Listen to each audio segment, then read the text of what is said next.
Salut à tous. Alors ce soir je voulais faire une vidéo sur la réussite et la montée sociale dans la société actuelle. Est-ce que ça repose sur les mêmes critères qu'il y a 20 000 ans, sur les mêmes critères qu'il y a 50 ans, ou est-ce que ça a radicalement changé? Tout d'abord, je vais vous raconter une petite histoire. Imaginez-vous dans une grotte il y a 20 000 ans, vous êtes une tribu de chasseurs-cueilleurs, et vous rencontrez une autre tribu dans la forêt. Et l'un d'eux s'approche de vous et il vous dit: tu vois cette montagne? Et à cette montagne, si tu la gravis, tu vas découvrir, de l'autre côté, tu vas découvrir le paradis sur terre. Il y aura des bisons bien gras, il y aura des fruits, il y aura des belles femmes, il y aura tout ce que tu veux. Mais avant que tu la gravisses, je dois te dire quelque chose, c'est que cette montagne elle est très dangereuse. Et il y en a beaucoup qui ont échoué. Alors vous allez regarder ce que vous avez. Bon, il fait pas beau ici dans le coin, vous avez une grotte. C'est pas top, mais bon, ça suffit. Il n'y a pas beaucoup de nourriture, hein, mais vous avez quand même de quoi manger un jour sur deux. Et dans votre tribu, il y a des tensions, hein, on s'engueule souvent, vous n'allez pas bien avec votre femme et tout ça, mais bon, ça va. Et vous avez quand même un petit espoir que vos enfants trouvent un meilleur coin plus tard. Eh bien, est-ce que vous allez la gravir, cette montagne? Eh bien non, vous n'allez pas gravir cette montagne, vous allez rester à votre place. Et ça, c'est un mécanisme typiquement humain, hein. C'est-à-dire que quand on a de quoi combler nos besoins primaires, hein, donc, tout le monde a déjà vu la pyramide de Maslow, hein, avec les besoins primaires en bas de la pyramide, se chauffer, se nourrir, etc. Si on a de quoi déjà combler ces besoins primordiaux, eh bien on va avoir du mal à essayer d'accrocher un bénéfice plus haut, si vous voulez. Parce qu'on a peur de perdre ses besoins primaires, on s'attache. Alors ça, c'est un mécanisme qu'on voit énormément dans la société actuelle et qui coupe, si vous voulez, ça coupe votre volonté, ça coupe votre motivation et ça coupe pour ceux qui connaissent Nietzsche, ça coupe la volonté de puissance. Hein? Et on va y aller de plus en plus. Alors aujourd'hui, on peut dire qu'on a déjà beaucoup moins de volonté, de puissance, que nos ancêtres chasseurs-cueilleurs. Pourquoi? Eh bien tout simplement parce qu'on est né dans une société d'abondance et qu'on n'a jamais, en tout cas pour la plupart, on n'a jamais vraiment eu besoin de se battre pour la survie. On n'a jamais été vraiment en danger de mort. Hein? On a toujours grandi avec un frigo plein, et même dans la très grande pauvreté, on a toujours de quoi avoir un toit sur la tête, même si c'est dans 4 mètres carrés, tout pourri, mais on a de quoi avoir les besoins primaires satisfaits. Et ça pour la volonté de puissance, pour la motivation à s'émanciper, à atteindre ses projets, c'est pas le top. Voilà, toute chose est à double face, et bon voilà, ça c'est le côté néfaste. Hein. Alors, il faut bien comprendre que trop de confort tue l'homme. Voilà, parce qu'on n'est pas fait pour le confort absolu. On n'est pas fait pour vivre tout le temps dans une abondance pléthore calorique. Et si je vous dis que ça va être de plus en plus, au fur et à mesure de l'avancée de la société, hein, c'est parce qu'on va se retrouver avec des masses et des masses de gens assistés, l'assistanat. Alors, je ne dis pas ça pour faire de la politique dans ma vidéo aujourd'hui, mais c'est parce que c'est la réalité de la société.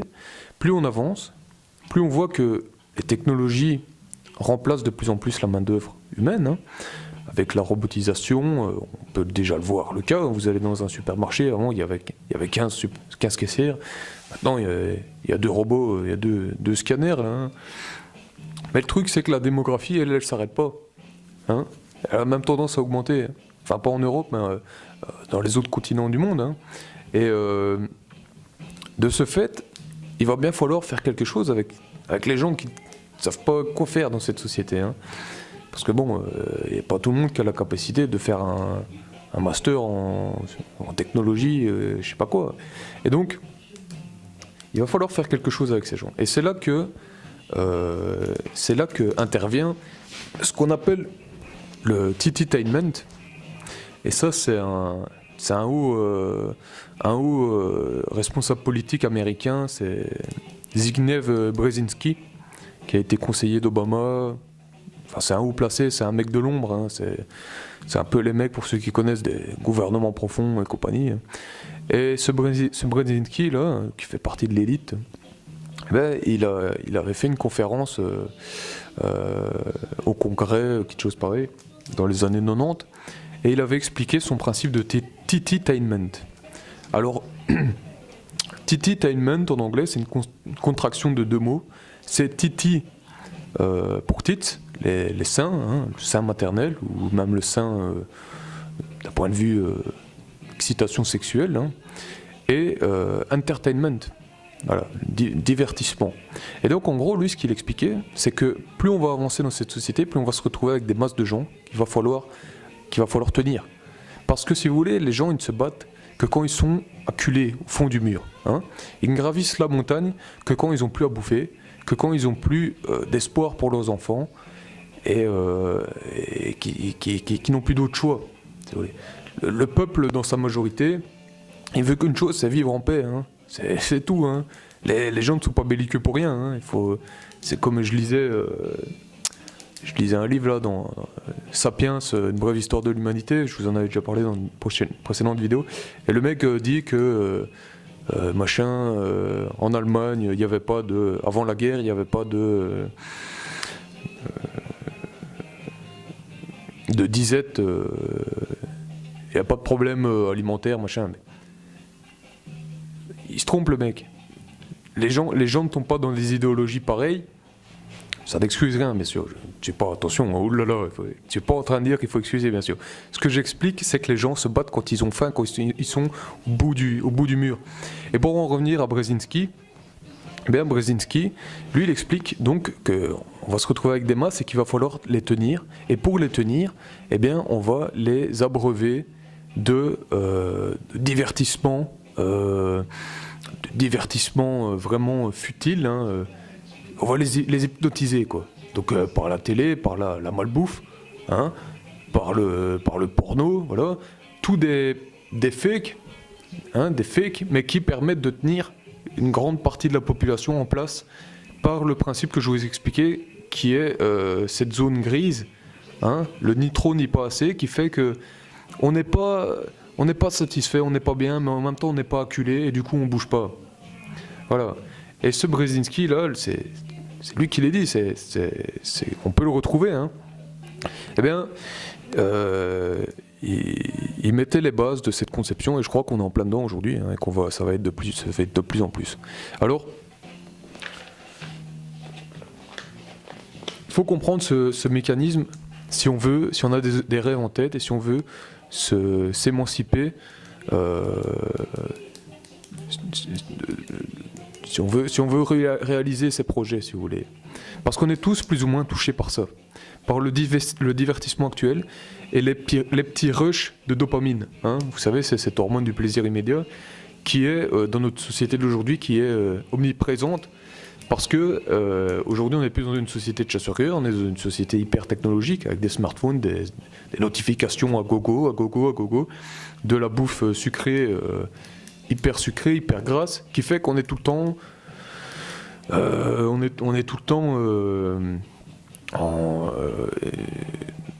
un peu drogué, quoi.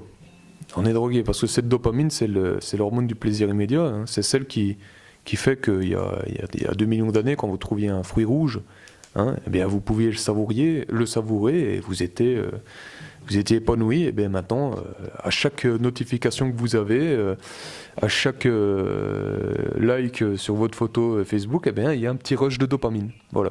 Mais le truc, c'est que ce rush de dopamine, eh bien on en tombe accro. Voilà. Et c'est d'ailleurs le principe de la cocaïne qui génère dans votre cerveau des tonnes de dopamine, d'endorphine, de tout ce que vous voulez, et qui fait que vous vous sentez roi du monde, je vais tout péter, vous sentez bien et compagnie, et ben vous avancez pas dans votre vie, au contraire vous la détruisez. Voilà. Mais le truc, c'est que normalement dans une vie saine, ces rushs de dopamine, hein, ils arrivent que quand vous avez fait un vrai accomplissement, quand vous avez vraiment fait un truc bien, quoi. Et pas parce que vous avez gagné un trophée sur la PlayStation ou fumé 3 joints ce matin ou bu une bouteille de vodka, vous êtes branlé 3 fois. Voilà, il faut dire les choses. C'est-à-dire que il faut comprendre ce mécanisme, comprendre on peut très vite être esclave de la société technologique actuelle et que ça ne peut nous empêcher de réaliser pleinement nos projets. Parce qu'un autre effet du plaisir immédiat, de la satisfaction instantanée, c'est que ça vous empêche d'être focus sur une tâche et de vous concentrer. Et c'est pour ça que les jeunes générations vont avoir beaucoup de mal à réussir à se concentrer sur une tâche, hein, comme par exemple lire un livre, s'asseoir 2 heures et lire un livre, et ne faire que ça. Voilà. Nos grands-parents le faisaient tout le temps, et nous on a de plus en plus de mal, parce qu'on est dans une génération du zap, on zappe tout, on scrolle, on scrolle, on fait du zapping, et parce qu'on attend tout le temps quelque chose de mieux. C'est d'ailleurs sur ce principe que fonctionnent les Facebook, hein, ça a été le premier à faire le scrolling. Hein. Et le scrolling, ça fonctionne comment? C'est parce qu'on a cet instinct de primate frugivore qui est qu'on va toujours chercher un mieux. Donc vous voyez la notification, une notification qui vous a fait plaisir ou qui vous a interpellé, hop, un peu de dopamine, et hop, vous scrollez à la recherche d'un autre truc intéressant, quoi. Ça peut être, je sais pas, une photo d'une belle fille, ou pour les filles d'un beau mec et tout, et donc vous allez tout le temps chercher, et ça va sécréter en vous des hormones de dopamine, dont on devient fortement dépendant, et qui vont réduire notre motivation. Et oui, ça réduit notre motivation, parce que si on est baigné dans des hormones de l'accomplissement en quelque sorte, hein, alors qu'on n'a rien fait, eh bien on n'a plus de motivation. Et on reste là comme un fainéant assisté. Voilà, c'est comme ça que ça marche en fait. Et donc, il faut comprendre que maintenant, plus on va avancer dans cette société, plus les inégalités vont s'agrandir. Hein. Et pour être du bon côté du truc, hein, je vais dire, eh bien, il va falloir comprendre que il ne faut pas être esclave des nouvelles technologies, il ne faut pas être esclave de la malbouffe, il ne faut pas être esclave du porno, et tous ces trucs-là, hein, et que ça agit très très fort sur notre cerveau, très très très fort. Et donc voilà, ce que je voulais dire, c'est que donc maintenant la montée sociale et la réussite sociale, elle va s'opérer sur la capacité à être focus sur un projet, à être focus sur un but, hein, et à le maintenir, et à travailler pour. À ne pas tomber dans ce piège du zapping, hein, qui est inconscient. Hein. On ne choisit pas, hein, je veux dire.